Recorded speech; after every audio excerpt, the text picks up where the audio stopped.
Are you saying that you would be taking part in our upcoming election in 2024? Well, I'll either be rolling an egg or, being the guy who's pushing them out. Come on, help a brother out. Make some news for me. Well, I plan on running out, but we're not prepared to announce it yet. Welcome back. That was President Biden talking about his 2024 plans to our new chief White House correspondent, Al Roker, this morning at the White House ahead of the annual Easter egg roll. Al did an incredible job. That answer essentially confirms NBC's latest reporting that the final touches are being put on the president's reelection operation. But with no expected primary challenger and the oxygen on the Republican side being sucked up by former President Trump's legal issues, there's really little urgency at the White House to set a launch date. Top Biden ally Congressman Jim Clyburn tells NBC, quote, "The longer Biden can go without being an announced candidate, the better off he is." Joining me now on set is Nicholas Wu, congressional reporter for Politico, Democratic strategist and NBC News political analyst Juanita Tolliver, and Sarah Chamberlain, president and CEO of the Republican Main Street Partnership. Thank you so much to all of you for being here to start us off on this very busy Monday. Nicholas, let me start with you. First of all, what did you make of the president's comments there? It sounds like he's made up his mind, but we know he's not in a rush. He doesn't really need to be, right? Well, we got some news out of the Easter egg roll. Yeah.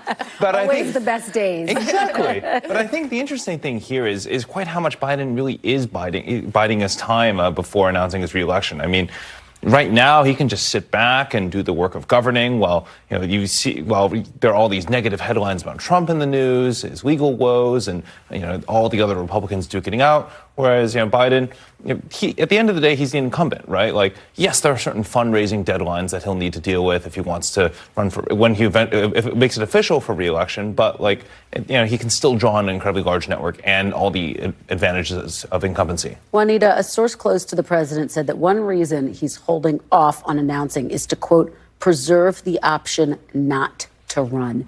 Do you think that makes Democrats a little nervous? No, I'm just going to roll my eyes at that. Let's be real. Biden is building his 2024 campaign team. Honestly, I thought the soft launch of his campaign was the State of the Union back in February. We heard the phrase, finish the job. That's what he intends to do. So I'm just going to dismiss that. I'm not nervous by it. But what I do think is that he is enjoying the luxury of being a strong incumbent, as Nick said, right? Like, he's going out talking about all the things he's achieved legislatively, all the businesses or all the investments he's making in communities across the country. He's sending out his cabinet to do the same. And so they're going to keep doing that for as long as they can. You're right. It's such a soft launch. Sarah, what do you make of this? And from Republicans' perspective, you have former President Trump really sucking up all of the oxygen.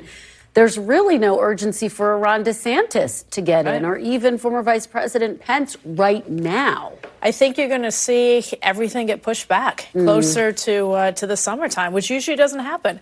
And Biden does have the luxury of time, though I'm not sure the Democrats really want him. All the latest polling, it's like 50%. So it's going to be an interesting time. But I think you're going to see people jumping in June to July. Yeah, this week is so interesting. I think we actually have that polling that you're talking about. Let's look at that. The idea that Democrats are just not that enthusiastic about a second Biden run. 54%, Nicholas, say they want to see another candidate. I mean, is he going to be getting off to a weak start no matter when he announces? Well, from every Democrat I've talked to, the consensus is that, yes, maybe another person could be better at some point. But right now, there is no other choice other than, say, relatively fringe candidates like Marianne Williamson, right? Democrats see Biden as the incumbent, and if he officially declares, they will unite behind him. That's just kind of the way it is right now. It's interesting. Chuck made a point that this week could be a consequential one in the 2024 race because, or last week, I should say, you had former President Trump's indictment. You had the two dueling rulings on abortion in Texas and Washington state. And then you have the two lawmakers who were expelled in Tennessee. Juanita, do you think it's overstated to say that this past week could be pivotal? Let's be real. This past week drained me. Me too. News. But it is showing the impact of inflection points. It's showing that younger voices are standing up and being active in ways that I think older generations aren't prepared for, thus the expulsion of 2 black people out of Tennessee State House. It shows that the public is more in tune and supportive of these charges against Trump. I think that number even went up by 5 points in the last 7 days of people believing he took illegal action. It also shows that people want people to fight for their rights in these abortion rulings with mifepristone. And so when Biden is on the right side of that and Republicans across the country are repeatedly trying to enforce more and more bans, that's going to make it explicitly clear, just like it did in Wisconsin, where Janet Protase was won by 11 points in a state that Biden only won by less than 1 point in 2020. That was a big turnout for down in Madison. Yeah, I want to talk about the abortion issue and the Tennessee issue. I want to play you what Texas Republican Congressman Tony Gonzalez had to say and then get your reaction on the other side. I think it's important that we take care of women, and it's important that we have real discussions on women's health care and get off the abortion, get off the abortion conversation. Women have a whole lot more other issues than just abortion. And let's have those real conversations, and let's talk about the other things that are happening in this world. Sarah, what do you make of that strategy? Clearly, what you are seeing is an attempt to figure out how to deal with this issue that continues to appear to be a liability for Republicans. Sure does. And it would be no surprise that I actually agree with Tony. Know him very well. Is that realistic, though, to get off of the issue of abortion? Well, we need to talk about women's health care. And we need to change the abortion to women's health care. And we need to address that. And as Republicans, until we do that, we're going to see what's going on in Wisconsin and some other places. I have great faith we will. We will pivot and we'll start talking about it. Nicholas, what are your sources telling you? I mean, clearly Republicans are scrambling to try to figure out how to message this moment. You hear what Sarah says. You hear what Congressman Gonzalez just said. Is this realistic that people are going to start to try to shift the conversation in that way? It's something that Republicans have been trying to do for some time, right? Trying to pivot away towards the economy or any other set of issues. But Democrats saw this as a very potent line of attack in the last midterm elections. And as my colleague and I reported today, they're preparing to continue to make this an issue into this week, right? House Democrats and Senate Democrats are prepping an amicus brief to file in this appeals court, which is going to move really fast. And so, as a result, this is going to be a live issue. So as much as I think Republicans might try to pivot away from this, it's going to be something that will continue to loom over this next election. And they can only blame themselves for it. They handpick the judges and justices who are delivering these decisions in a harmful way, right? We have the judge down in Texas. We also have the Supreme Court justices they handpicked who overturned Roe v. Wade and will likely be hearing this mifepristone case once it advances. But there's things going on in the states that I'm not sure we anticipated. Sure. I mean, it's gone a little bit further than most of the Republicans and Republican Main Street Partnership ever thought it would, even though they are 100% pro-life. I want to talk about Tennessee, but before we move on, Sarah, I'm curious, have you seen any evidence of Republicans actually shifting their messaging? Particularly when you look at the polls, this is an issue that voters across the spectrum care about.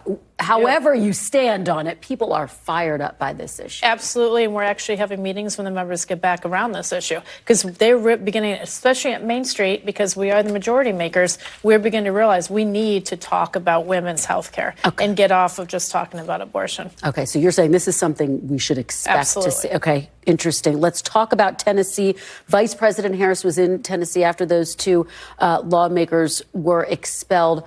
Juanita, are you starting to see Vice President Harris, particularly as you see Republicans coalesce around potentially making 2024 about her?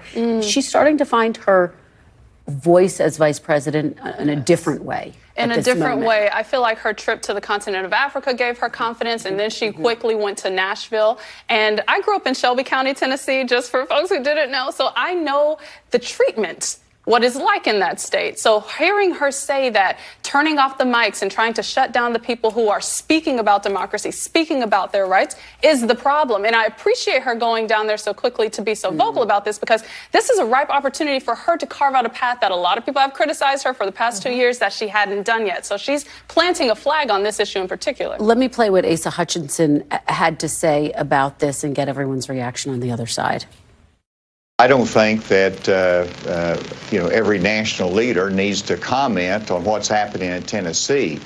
If it becomes a national issue and concern, yes, but I view this as something that is a Tennessee legislative issue.